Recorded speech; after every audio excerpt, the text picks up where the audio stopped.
When my daughter married a gold digger who only cared about our family's assets, I knew I had to prepare something unbreakable to protect her. I never told her what was really inside that old storage unit downtown. My son-in-law Lucas always looked at it with contempt. "Dad, why don't you just clear out that pile of junk already?" He has no idea that the rusty unit will be the very thing that defeats him. I've endured his schemes for 3 long years, waiting for this exact moment, the day his trap fails, and the truth finally comes to light. Before we unlock the secret of that storage unit, show your support by hitting the like button and subscribing to join our community. We'd love to know which part of the world you're joining us from today. Please remember, while this story is based on real-life lessons, some names and details have been fictionalized for your entertainment. Stay tuned. The lesson ahead is one you won't want to miss. 1 year after everything fell apart, I'm telling you the story from that year. I'm Vincent Ashford. I'm 64 years old, and I live in Los Angeles, the kind of place where the sun shines most days, where palm trees line the streets, and where people reinvent themselves constantly. That's something I learned the hard way. I've spent a lifetime in this city raising my daughter here after my wife Carol passed away 12 years ago.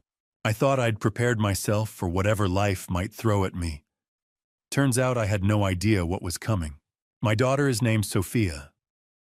She's 31 now, smart as they come with a good heart, the kind of person who sees the best in people even when she shouldn't. 3 years ago, she married a man named Lucas Torrance. I remember the wedding like it was yesterday. Everything was perfect on the surface. The venue looked beautiful, the flowers smelled like heaven, everyone smiled for the photographs. I stood there watching my daughter walk down the aisle, and I felt something twist in my stomach. It wasn't joy. It was something else entirely. I didn't say anything that day. I smiled, I hugged them both, I gave a toast that made people laugh. But I'd already seen something in Lucas's eyes, a way he looked at Sophia that wasn't quite right. It was possessive, like she was something he owned rather than someone he loved. At that time, I was already keeping a secret. For 12 years since Carol died, I'd been renting a storage unit downtown. Not because I was disorganized or because I didn't have room at home. I rented it because I needed a place, a fortress really, where I could keep the things that mattered most.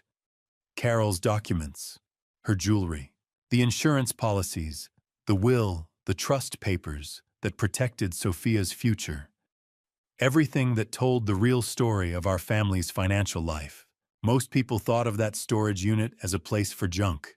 When I mentioned it in conversation, I'd get that look, the kind that said, "Why would you hold on to all that old stuff?" I let them think that. It was easier that way. But the truth is, I'd spent years assembling a fortress of protection for my daughter. Carol and I had done it together before she passed. We'd created a prenuptial agreement, a family trust, a life insurance policy that would go directly into that trust. We'd made sure Sophia would never be vulnerable no matter what happened in her life. I never told Sophia about any of it. That was the real secret. When she married Lucas, I made sure she didn't have access to that storage unit. I kept the key with me hidden away. I couldn't explain why at the time, not really. I just felt it in my bones. Something about Lucas wasn't right. For the first 2 years of their marriage, I watched. I had dinner with Sophia when she'd let me. I called her regularly. I noticed small things, the way Lucas would steer conversations toward money, the way he'd question her about what I might be leaving her, the way he'd subtly discourage her from spending time with me. I started keeping notes, just little observations in a leather journal I kept in my desk drawer. Then Jacob called. Jacob Winters has been my closest friend for 33 years.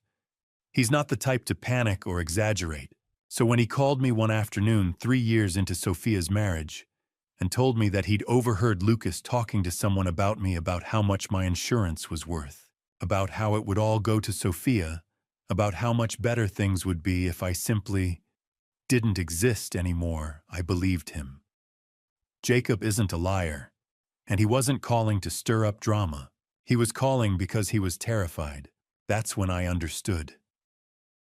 All of those years of silence, all of those hidden documents, all of that protection I'd built around Sophia, it had been for this moment. I didn't know it then, but my life's work had been leading to this single conversation with my oldest friend, where he told me that my son-in-law was capable of something unspeakable. I hung up the phone and sat in my living room for a long time. I thought about Carol. I thought about the way she'd insisted on the prenup, the way she'd insisted on the trust, the way she'd left me notes, letters I'd found after she passed away, that seemed to suggest she knew something I didn't. She'd written things like, "Protect Sophia with documents, not words. Protect her from people who would use love as a weapon." I never understood those letters until that day. And suddenly I realized that I'd been preparing for this moment my entire life. Not consciously, maybe, but every decision I'd made, every precaution I'd taken, every secret I'd kept it, had all been leading here. To this moment where I had to decide what to do with the truth I'd been carrying. I pulled out that leather journal. I looked at 3 years of notes, and I understood finally that it was time to stop watching and start acting. It was time to open that storage unit. It was time to show Sophia what I'd been protecting her from all along. But I had no idea then how far Lucas was willing to go, or how much truth my daughter would have to face in order to survive him. After Jacob's warning, my mind drifted back to the beginning, back to the night when everything started to go wrong. It was that Sunday dinner when Sophia first brought Lucas home. I was standing by the stove when she walked through the door, and I knew it immediately. It took me exactly 15 seconds to realize this man was different from any boyfriend she'd brought around before, and not in a good way. Sophia looked happy. She had that glow people get when they think they've found something real. She introduced Lucas with pride in her voice, her hand finding his automatically. They fit together like two puzzle pieces, at least on the surface. But something in the way Lucas looked at her made my skin crawl. He was handsome, I'll give him that. Tall, dark-haired, well-dressed. The kind of guy who knew how to smile at the right moments and laugh at the right jokes. He complimented the dinner before he'd even tasted it. He asked about my work, about my years in Los Angeles, about the house. All the right questions, all the right timing. But there was something underneath it all, a calculation I could sense, even if I couldn't quite name it. When we sat down to eat, Lucas turned to me with a casual tone. "This is a beautiful home, Vincent. How long have you owned it?" It wasn't a random question. I'd learned to read people after 64 years, and I could see the wheels turning behind his eyes. He wasn't asking because he was interested in my real estate portfolio. He was assessing, calculating, trying to figure out what I was worth and what he might gain from knowing it. 40 years. I answered, simply cutting into my salmon. "Carol and I bought it together." He nodded, filing that information away like a banker tallying assets. "Must be worth quite a bit now." LA, real estate right, always going up. Sophia laughed nervously. "Lucas, we just got here. Let's enjoy the meal." But I'd already seen it. The way he looked at her when she said his name like she was a possession he'd already claimed. It wasn't the look of a man in love. It was the look of a man who'd decided what he wanted and was methodically going about getting it. Carol used to talk about this. Years ago, before she got sick, she'd tell me about people who wore charm like a mask. She'd say, "Vincent, love doesn't need to prove itself. Love doesn't calculate. Love doesn't keep score." I remembered those words sitting there at my own dinner table, watching Lucas ask Sophia to pass the butter, while his eyes stayed fixed on me, assessing, measuring. He asked about my work that night, what I did, how long I'd been doing it, whether I was still active or retired. He asked about investments, about whether I traveled much, about whether I had life insurance.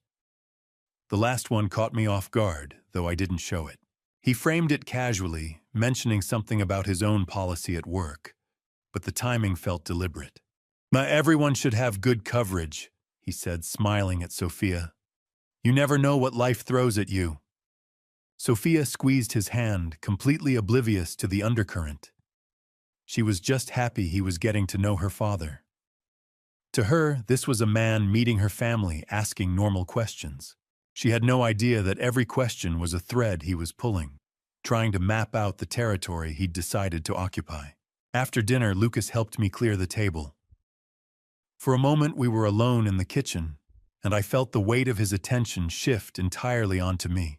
It was subtle, just a change in the air, a slight hardening of his expression when he thought Sophia couldn't see.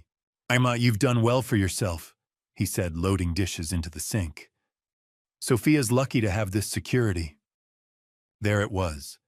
Not "I'm lucky to have Sophia," not "we're going to build something together," but Sophia's lucky to have security. Like that was the point of her existence, to inherit what I'd built. I didn't respond. I just kept rinsing plates and handing them over to him. Later that night, after they'd left, I sat in my study with a glass of whiskey. Carol's photograph was on the shelf above my desk, the one taken on our honeymoon, back when we were young and everything seemed simple. I stared at it for a long time. She would have seen what I saw, that instant recognition of danger. She would have known that Lucas Torrance wasn't interested in my daughter as a person. He was interested in what came with her, the house, the money, the life I'd built. Sophia was just the vehicle to get there. That night I made a decision. I wasn't going to say anything to Sophia. Not yet. She wouldn't believe me anyway. Not after just one dinner, not when she was already falling for him. And if I spoke up too soon, I'd just push her closer to him.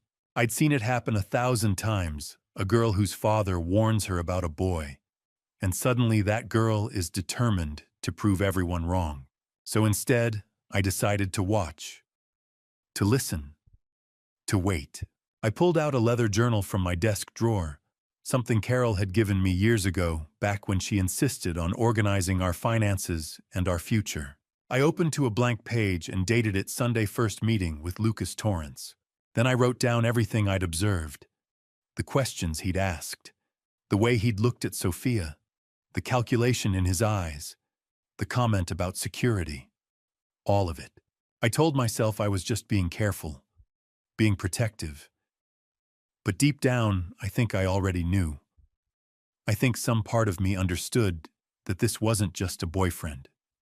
This was a threat, and I was beginning a documentation that would 3 years later become the only thing standing between my daughter and something unspeakable.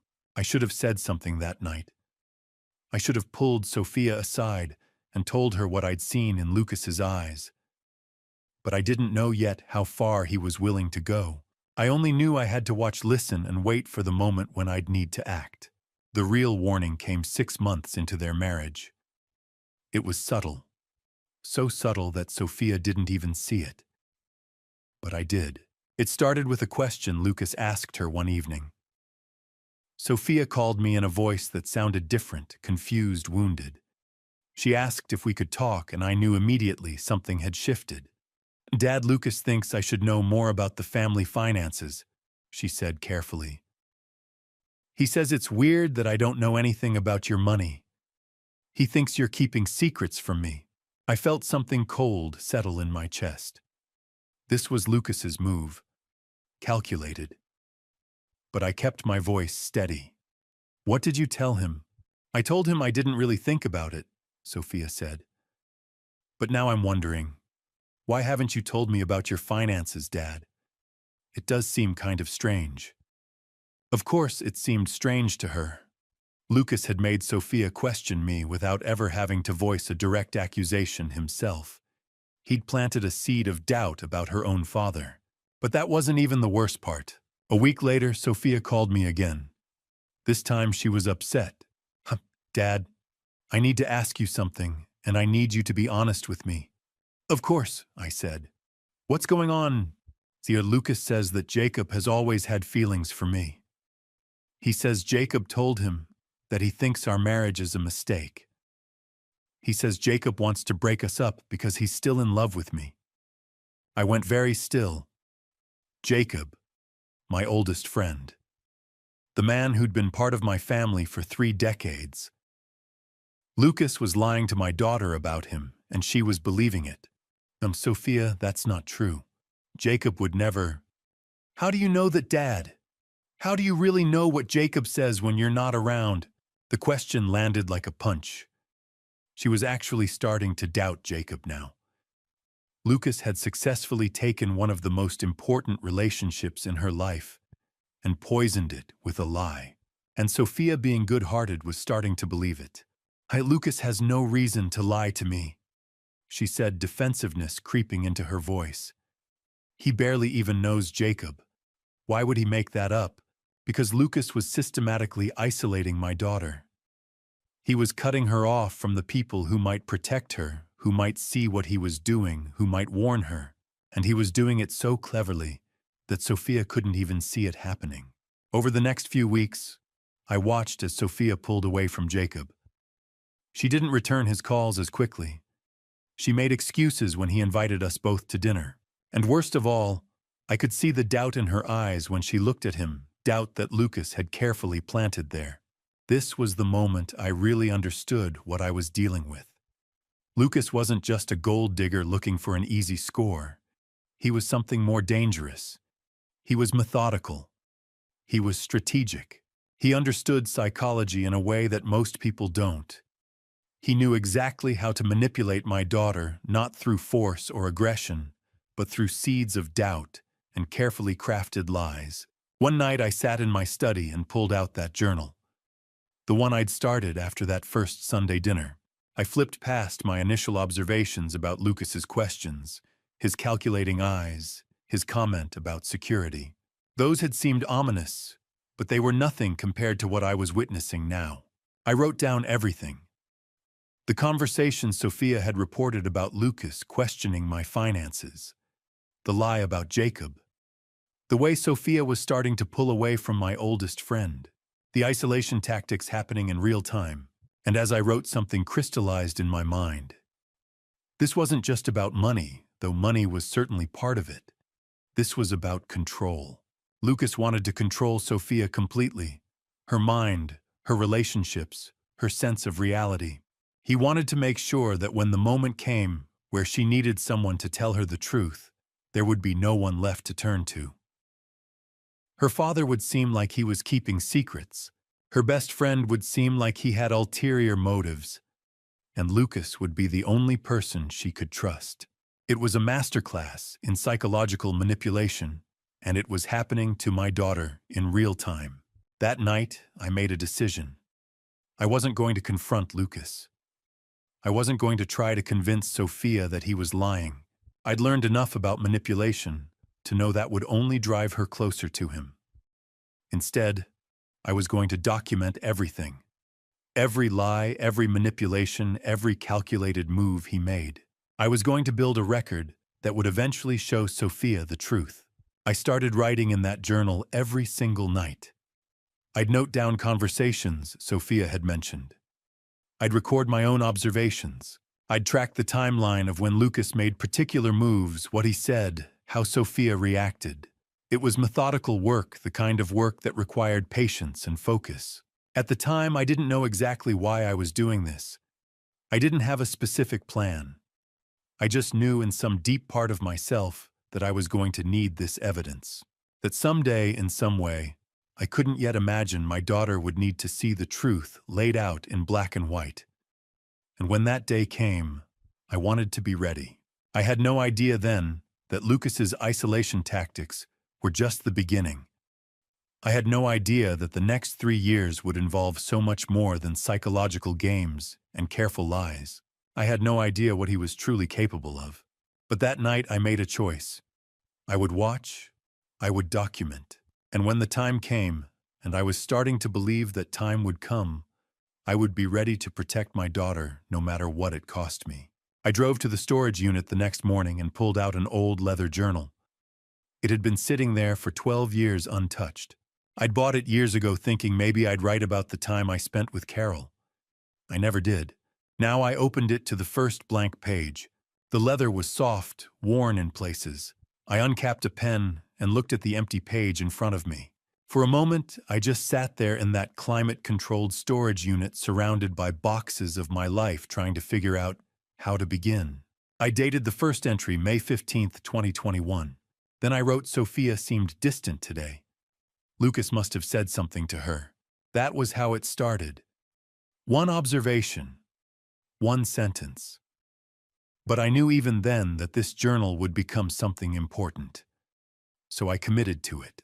Every week I'd come to the storage unit and write down what I'd seen, what I'd heard, what I'd noticed. By June, the entries had become more detailed. June 3rd. I watched Lucas touch Sophia's arm when she laughed too hard at something I said. She was happy. He didn't like that.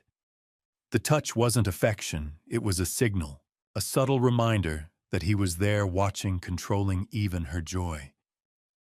July 12th. Lucas checked Sophia's phone while she was in the bathroom. He did it like it was nothing, like he had every right. When she came back, he smiled at her like nothing had happened. She had no idea. August 8th. Lucas said to Sophia, "Your father doesn't understand us.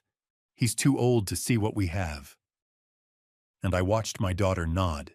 I watched her accept that I was the enemy, that he was the only one who truly cared about her. The pattern started to emerge around September. It wasn't random. It wasn't occasional moments of jealousy or insecurity. It was systematic, methodical, deliberate. September 20th. Lucas insisted Sophia's yoga class was a waste of money. She didn't argue. She just accepted it. I'm starting to see the bigger picture now. It's not just about money or control of her time. It's about erasing her sense of self. Every no he gives her, every decision he makes for her, every opinion he corrects. It's all part of the same pattern. October 5th. I overheard Lucas on the phone. He was talking about Sophia's future, about inheritance, about how much better their life would be when her old man was gone. Those were his exact words. I felt something cold move through my chest. October turned into November, and the pattern became impossible to ignore. I filled page after page with observations, dates, specific moments. Lucas controlled what Sophia wore. He controlled who she saw. He controlled how much money she had access to. He controlled her schedule, her phone, her relationships. But it was more than that. He controlled the narrative. He controlled what she thought about me, about Jacob, about herself. He'd told her I was keeping secrets. He'd told her Jacob wanted to destroy their marriage. He'd told her she was lucky to have him, that no one else would love her like he did. November 15th. 3 patterns clearly established. First, isolation. Lucas has successfully cut Sophia off from everyone who might protect her. Second, financial control. He knows every dollar she has. Third, psychological manipulation. He's rewired how she thinks about the people who love her. November 28th. But there's a fourth pattern emerging, and this one scares me the most. Lucas is asking more questions about my life, my work, my insurance, my assets.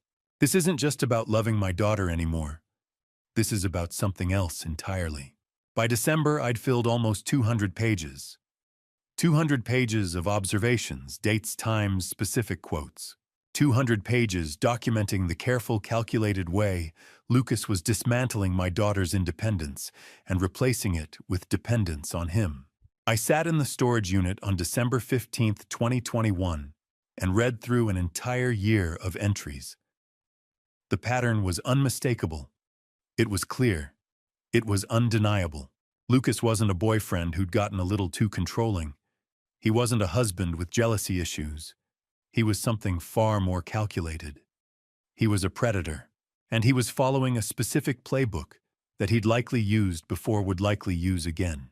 The isolation had happened first, then the financial control, then the psychological manipulation, and now the targeting, the questions about my money, the comments about how much better things would be when I was gone. I didn't know where this was heading. I didn't know what Lucas was truly capable of. But as I sat there in that cold storage unit surrounded by evidence, I understood something with complete certainty. I was watching a pattern unfold in real time, and I had no idea how it would end. But I knew one thing absolutely. I knew that I had to be ready for whatever came next. Because patterns like this, patterns of control, of isolation, of psychological destruction, they don't stop on their own. They don't reach a plateau where the person gets comfortable and decides that's enough. Patterns like this escalate. They intensify. They grow darker and more dangerous with every passing month. And I had a sinking feeling that the worst was still to come. 3 years. That's how long I watched. 3 years of family dinners where Lucas smiled and played the perfect son-in-law. 3 years of filling that leather journal with his behavior. 3 years of staying silent because I didn't have enough proof to make anyone believe me. It wasn't easy. Those 3 years were a study in restraint. Every Sunday dinner, every phone call, every time Sophia mentioned something Lucas had said or done, I had to bite my tongue. I had to smile and pretend everything was fine while documenting the slow destruction of my daughter's life in that journal locked away in the storage unit. Lucas became bolder as time went on. The isolation deepened. By year 2, Sophia had virtually no friends left. Lucas had systematically poisoned every relationship with lies. He told her that her college friends were jealous of her marriage. He said her work colleagues were trying to manipulate her. He convinced her that everyone wanted to see them fail, and Sophia believed him. The control over money intensified too. By the 3rd year, Lucas had taken over her paychecks completely. She couldn't buy a coffee without him knowing about it. When she asked why, he'd say it was because they were building a future together, and trust meant transparency. It sounded romantic when he said it, but it was control, pure and simple. I watched Sophia become smaller. The light in her eyes dimmed. She laughed less. She questioned herself more. When she came to my house for dinners, which became less and less frequent, she seemed like a shadow of the daughter I'd raised. And the bruises started appearing in year 2. The first one was on her arm. She said she'd fallen. The next was on her hip. A car door, she claimed. Then there was a bruise on her thigh that she said came from bumping into the bed frame. Each time there was an explanation. Each time it sounded more implausible than the last. But Sophia delivered these stories without hesitation, like Lucas had rehearsed them with her. Then came the bruises on her face. A misunderstanding with a door. A clumsy moment at home. Stories that didn't hold up to scrutiny, but which Sophia delivered with the conviction of someone who'd been told to believe them. Every time I saw a new bruise, something inside me wanted to explode. I wanted to grab Sophia and drag her away from him. I wanted to call the police. I wanted to do something, anything, to stop what was happening to my daughter. But I couldn't. Not without proof that people would believe. I'd seen this before. The more the father intervenes, the more the daughter defends her abuser. The more we try to save them, the more they cling to the person hurting them. So I did what I could do. I documented. I wrote down dates. I recorded observations. I filled that journal with evidence, page after page, year after year. I was building a case that I hoped someday I wouldn't need to use. Jacob stayed present during those 3 years. He'd call me regularly, checking in. He'd mention how worried he was about Sophia. He'd noticed things too. The isolation, the fear in her eyes, the way Lucas always had his hand on her somewhere, always maintaining contact, always reminding her he was there. "See, Vincent, something's wrong," Jacob said to me more than once. "I can feel it. This isn't normal." I knew he was right. But what could we do without proof? What could we say that wouldn't backfire? By year 3, I'd filled nearly 800 pages. The journal was thick with my observations, my fears, my documentation of Lucas's systematic abuse. I had dates. I had times. I had direct quotes. I had a timeline showing the escalation from psychological manipulation to physical violence. But I still couldn't move. Not yet. The worst part was watching Sophia defend him. Because that's what happens when someone is being abused like that. They protect their abuser. They make excuses for him. They blame themselves when he hurts them. I'd try to reach out.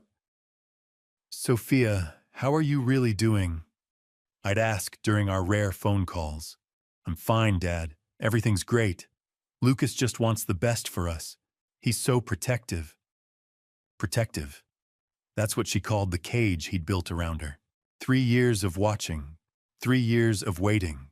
3 years of knowing that something had to give, but not knowing what I could do to make it happen without destroying everything.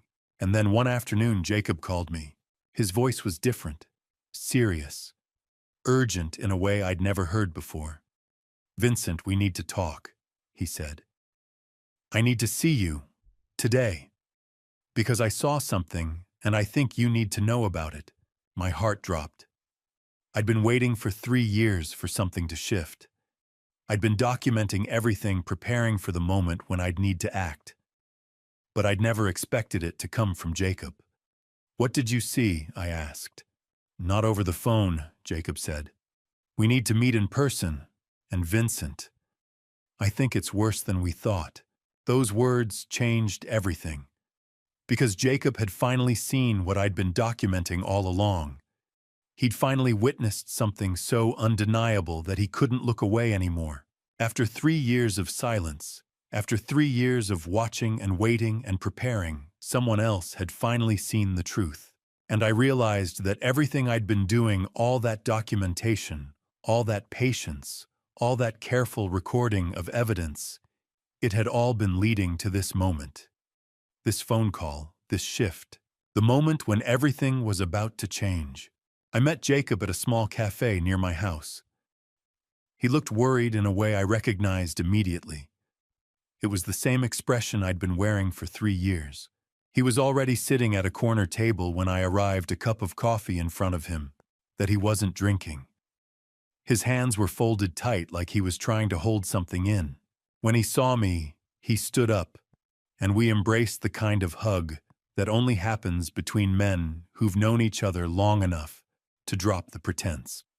Vincent, he said, sitting back down. Thank you for meeting me. Of course, what's going on, Jacob? You sounded urgent on the phone. He took a deep breath. For a moment, he just looked at his coffee. Then he started talking. I've been trying to help Sophia, he said quietly. For months now, I've tried to reach out to her to let her know I'm here if she needs me. But every time I try, she pushes me away. And I finally understand why. What do you mean? I asked, though I already knew the answer. Lucas has told her things about me. Jacob said, pain crossing his face. He's convinced her that I have ulterior motives, that I've always had feelings for her, that I'm trying to come between them, and she believes him. She actually believes that I'm the bad guy in this situation. I nodded slowly. This was exactly what I documented in my journal, the systematic poisoning of Jacob's relationship with Sophia. But hearing it from Jacob himself, seeing the hurt in his eyes, made it real in a way that my written observations couldn't capture. That's not all. Jacob continued. Vincent, I've been paying closer attention lately, and I'm seeing things that scare me. Sophia looks diminished, like a version of herself that's shrinking. And the way Lucas watches her, the way he controls every interaction she has, it's not love. It's something else. I know, I said quietly. Jacob looked up at me. You know, I didn't answer immediately. I just looked at him, this man who'd been my friend for 33 years, who'd always been there for me, who'd kept showing up for Sophia even when she pushed him away. I made a decision in that moment. Jacob, I need to tell you something. And I need you to listen without interrupting until I'm finished. For the next 20 minutes, I told him everything. I told him about the journal. I told him about the 3 years of documentation. I told him about the dates, the observations, the escalation from psychological manipulation to physical violence. I told him about the bruises and the lies Sophia told to cover them up. I told him about the isolation and the financial control, and the way Lucas had systematically dismantled my daughter's sense of self. When I finished, Jacob was silent. His face had gone pale. 3 years, he finally said. You've been documenting this for 3 years. I needed proof, I said. I needed to know I wasn't imagining things. I needed to have something concrete before I tried to convince anyone else. Why didn't you tell me? Jacob asked, and there was hurt in his voice. Hurt that I'd carried this alone. Because I didn't want to drag you into something you couldn't fix, I said honestly. And I wasn't sure if it was safe. I wasn't sure who Lucas might try to manipulate or threaten. I was trying to protect you. Jacob shook his head. Vincent, you should have told me. We could have done this together. You shouldn't have had to carry this alone. I know, I said. I know that now. Jacob was quiet for a long moment. Then he leaned forward. What do you need from me? I need your help, I said. Sophia won't believe me. She thinks I'm keeping secrets from her that I don't understand her marriage. But she might believe you. She might listen to you in a way she won't listen to me. I'll do whatever it takes, Jacob said immediately. Whatever you need, I'll watch him. I'll gather evidence. I'll be there for Sophia, whatever it takes. There's more, I said. I think Lucas might be planning something bigger. I heard him mention my life insurance. I heard him talk about how much better things would be when I was gone. Jacob, I think he might be planning to hurt me. Jacob's face hardened. Then we need to move faster. We need to get Sophia away from him before this escalates any further. Agreed, I said. But we have to be careful. We can't just confront him. We need to be strategic about this. We need to make sure Sophia understands what's happening before we take action. Okay, Jacob said, and I could see the determination settling into his features. Then let's do this. Tell me everything, every detail, every observation. We're going to build a case so airtight that Sophia won't have any choice but to see the truth. For the first time in 3 years, I felt like I could breathe. I wasn't alone anymore. Someone else knew. Someone else understood. Someone else was willing to fight for my daughter. Jacob and I spent the next 3 hours at that cafe, going through my documentation, reviewing the timeline, discussing strategy. We talked about how to approach Sophia, how to present the evidence in a way that wouldn't make her defensive, how to protect her if Lucas reacted badly. And as the afternoon light shifted through the cafe windows, I realized something fundamental had changed. I'd spent 3 years watching and documenting in isolation. But now with Jacob beside me, I understood that this fight wasn't mine alone to fight. We were in this together. 2 men who loved Sophia. 2 men who'd finally decided that the time for documentation was over. The time for action was beginning, because now there were 2 of us who knew the truth. And that changed everything. 3 weeks after Jacob and I made our plan, he called me with words that turned my blood to ice. Vincent, he said, and I could hear the alarm in his voice. I just ran into Sophia at the grocery store. Vincent, she has bruises on her arms. Dark bruises. And when I asked her about them, she said Lucas told her that if she told you about anything, he'd hurt you. I went very still. For 3 years, I'd documented the escalation. I'd watched it unfold in my journal page after page. But this was different. This was a threat against me. This was Lucas crossing a line he couldn't uncross. Tell me exactly what she said, I said quietly. Jacob recounted the conversation. Sophia had tried to brush off the bruises at first, giving some excuse about falling, but Jacob had pressed gently, and she'd finally broken. She'd told him that Lucas had gotten angry with her over something trivial. She'd laughed too loud at something on her phone. Lucas had grabbed her arms hard enough to leave marks, and then he'd said the words that had terrified her more than anything else. Hadi, if you tell your father about this, I'll make sure he pays for it. One way or another, he'll regret ever trying to take you away from me. I'm coming to get her, I said immediately. Give me the address. Vincent, what are you going to do? Jacob asked. I'm going to bring my daughter home, I said. Tonight. I hung up the phone and sat for a moment in the silence of my house. My hands were shaking. For 3 years, I'd maintained a kind of controlled anger, a focused, documented rage that I'd channeled into the journal, into evidence, into preparation. But this was different. This was a man threatening my life while he beat my daughter. This was someone who'd crossed from psychological abuse into physical violence and intimidation. This was someone who'd made a fatal mistake by putting his threat into words, giving Jacob a witness, giving me something concrete. At that moment, something fundamental shifted inside me.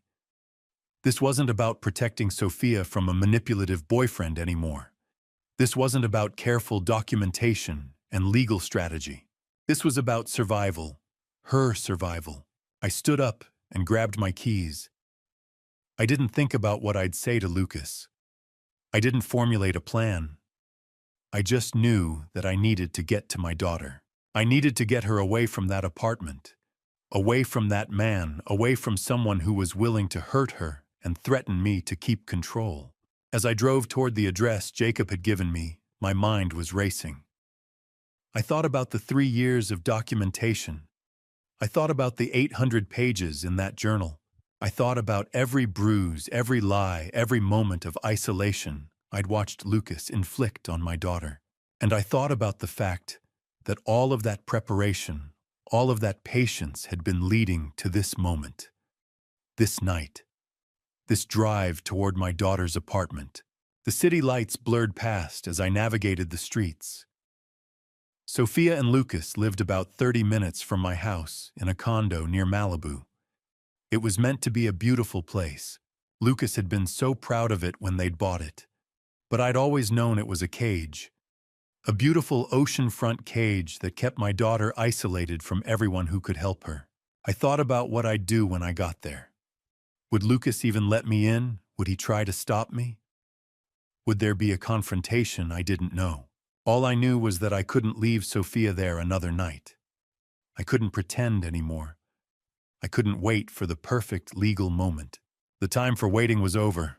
My phone buzzed. A text from Jacob. Drive safe. I'm here for you. Whatever happens, you're not doing this alone. Those words steadied me. Jacob was right. I wasn't alone. I had documentation. I had a witness. I had 3 years of evidence. I had a friend who was willing to stand with me. But more than that, I had clarity about what needed to happen. Lucas had made his intentions clear. He'd threatened my life to keep control of my daughter. And I was going to extract her from that situation, whatever it took. I gripped the steering wheel tighter as I drove. The ocean came into view, dark and vast under the night sky. Somewhere ahead, in a condo overlooking that water, my daughter was living in fear. And I was going to bring her home. But as I drove, another thought crept in. A darker thought. I'd been so focused on what I needed to do, on retrieving Sophia, on protecting her, on finally taking action after 3 years, that I hadn't fully considered one thing. How far was Lucas willing to go to keep her? I didn't know what I was walking into. I didn't know if he'd fight me physically. I didn't know if he'd try to convince Sophia not to leave. I didn't know what desperation might drive him to do. All I knew was that I had to try. All I knew was that my daughter was in danger, and every minute I delayed was another minute she was under his roof in his hands. I pulled up to the condo building just before 9 o'clock that night. I sat in my car for a moment, gathering myself. 3 years of observation, 3 years of documentation, 3 years of preparation. And now finally the moment had come where all of that had to become action. I got out of the car and walked toward the building. I didn't know exactly what was about to happen, but I knew one thing with absolute certainty: tonight, everything was going to change, because Lucas had made a critical error. He'd threatened me. And in doing so, he'd given me permission to stop being patient, to stop being careful, to stop documenting and start acting. I was coming to get my daughter, and I had no idea what Lucas was willing to do to stop me. After Sophia let me in, and I saw those bruises with my own eyes, I made a decision. It was time. Time to show my daughter what I knew. Time to show Jacob the full extent of Lucas's behavior. Time to open that leather journal and lay everything bare. I called Jacob immediately. "Come to Sophia's apartment," I said. "Bring your keys. We're getting her out tonight." 20 minutes later, the three of us were sitting in Sophia's living room. I'd retrieved the journal from my car. I'd brought it with me, knowing instinctively that tonight would be the night I'd need it. Sophia looked at that worn leather book in my hands with confusion. "What is that, Dad?" "The truth," I said quietly. "Everything I've documented, everything I've seen, everything Lucas has done to you." I opened to the first entry and started reading aloud. June 3rd, 2021. Lucas told Sophia that her father doesn't understand love. He said his controlling behavior is normal. He said it's just how people who truly care act. Sophia's face went pale. I kept reading. September 12th, 2021. Sophia stopped mentioning her friends. Lucas made her choose. Him or them. She chose him. She always chooses him. It's October 14th, 2021. I watched Lucas check Sophia's phone while she was in the bathroom. She came back and thanked him for caring so much. She called it protection. I turned more pages. Each entry was a brick in a wall of evidence. Each date, each observation, each direct quote was a documented moment of manipulation, control, and escalation.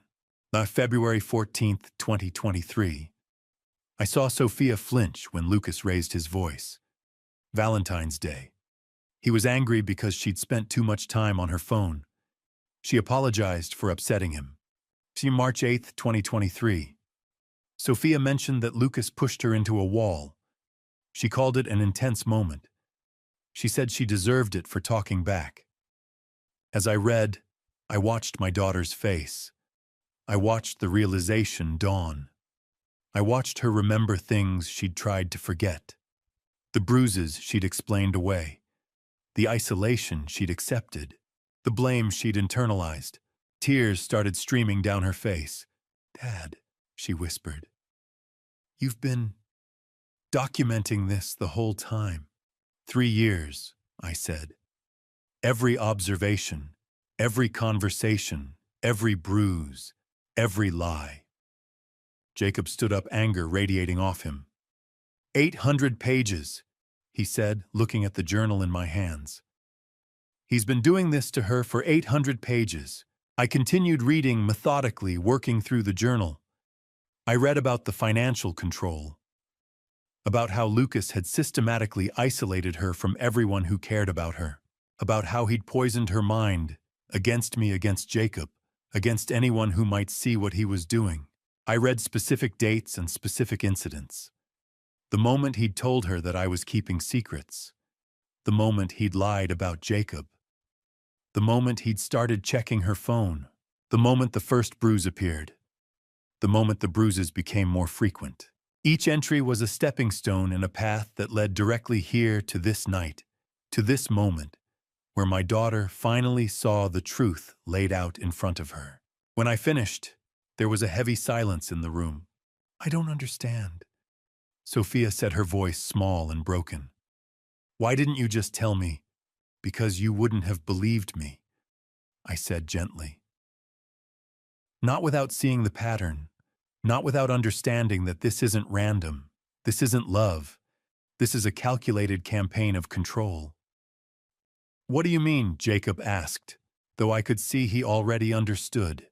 "Sure, there are 4 patterns," I said, laying out the evidence like a prosecutor presenting a case.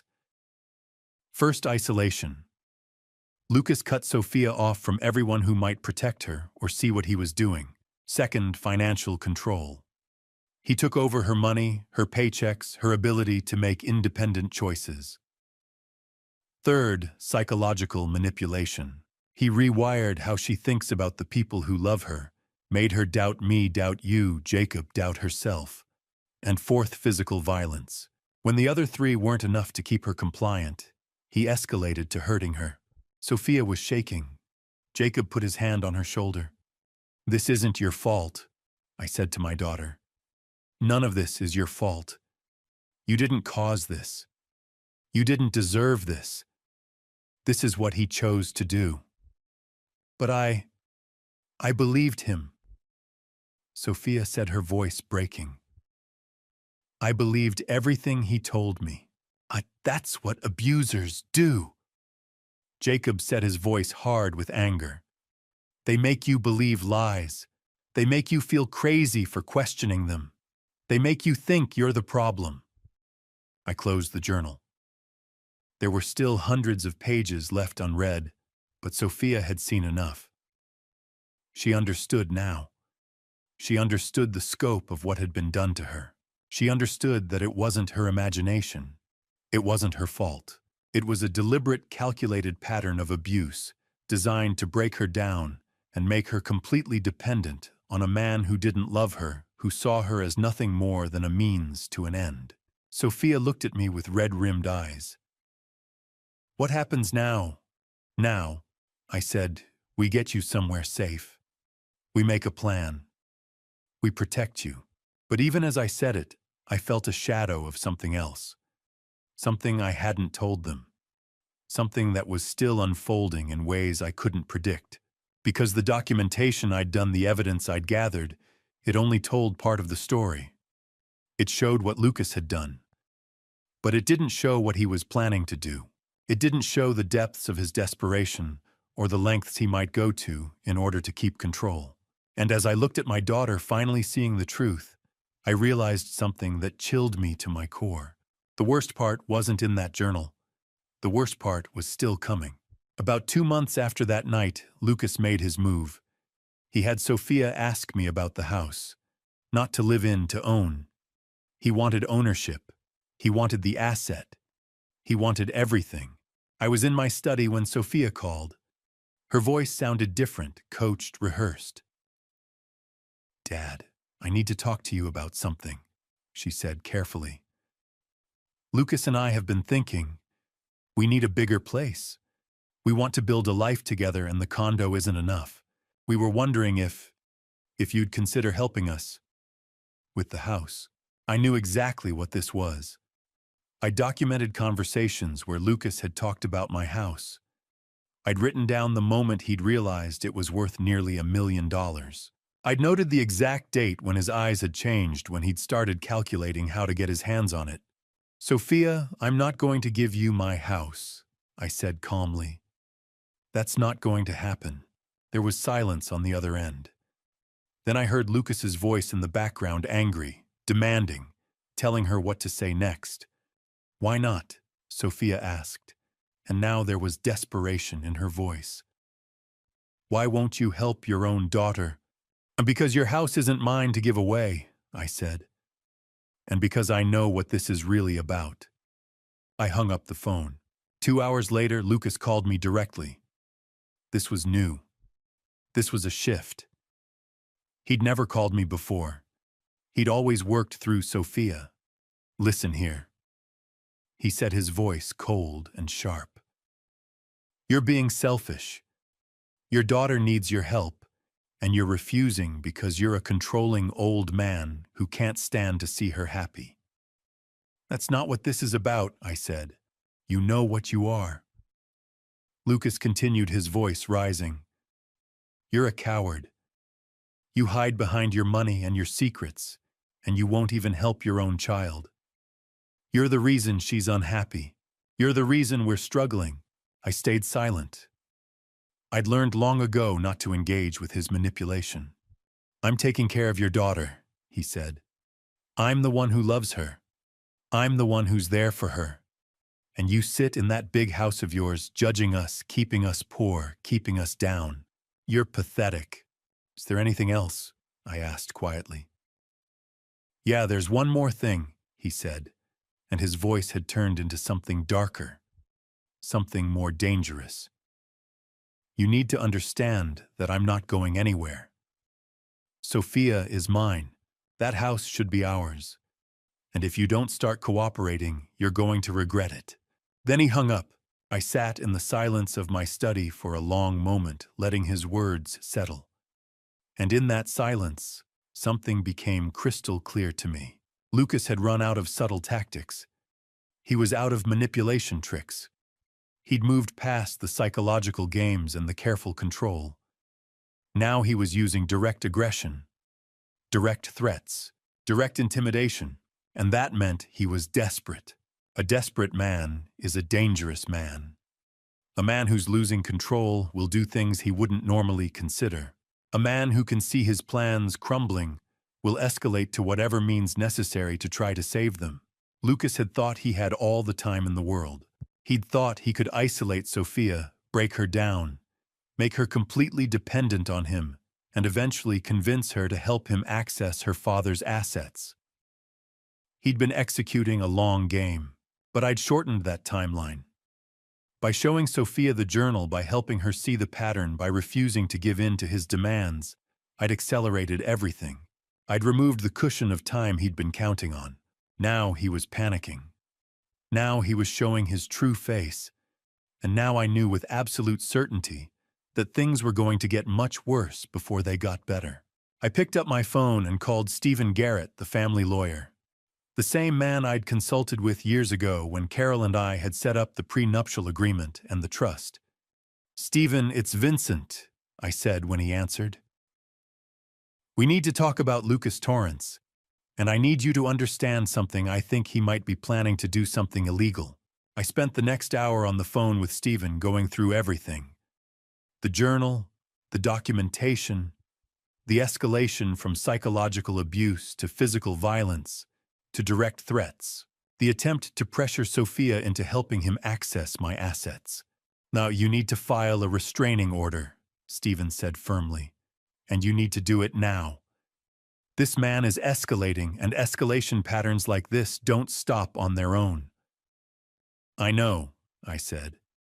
"I've been watching him escalate for 3 years." "Then you know what comes next," Stephen said. "You know that desperate men do desperate things." After I hung up with Stephen, I sat in my study and thought about everything that was coming. A restraining order would anger Lucas further. It would back him into a corner. It would force him to make a choice, except that he'd lost or escalate to something even more dangerous. I didn't know which way he'd go, but I knew that the time for documentation was truly over now. The time for careful observation had ended. Now it was time for legal action, time for protection, time for preparation, because Lucas had finally shown me his true face, and what I'd seen was a man capable of anything. That night, I made calls to the lawyer, to Jacob, to a private investigator I'd worked with years ago. I began the process of building legal walls around myself and my daughter. I started the paperwork for a restraining order. I made sure that everyone who needed to know understood that Lucas Torrance was dangerous. And I understood finally that the house had never really been about shelter. 3 weeks after I'd filed the restraining order, I received a call from Morris Reed, the manager at Secure Vault Storage. "To Mr. Ashford," he said, and I could hear the concern in his voice. "We've had an incident. Someone tried to cut the lock on your unit." My blood went cold. "Tell me what happened." "A man came in this morning around 11 o'clock. He didn't have access to the building. He came in through an unsecured side door. He went directly to your unit number 247, and he had bolt cutters. When I confronted him, he got aggressive, started yelling about how the unit belonged to his wife, how he had every right to access it. I told him to leave, and when he wouldn't, I called security." "And did he say his name?" I asked, though I already knew the answer. "He wouldn't give one, but the security footage should have him on camera. He was tall, dark hair, probably mid-30s, very angry. The kind of angry that suggested he knew exactly what he was looking for. Lucas. It was definitely Lucas." "What did he do when you told him to leave?" I asked. "He left, but not before threatening me. Said he'd be back. Said he knew what was in that unit, and that I couldn't stop him from accessing his wife's inheritance." My mind raced. Lucas had found the storage unit. Somehow, some way he'd tracked down the location.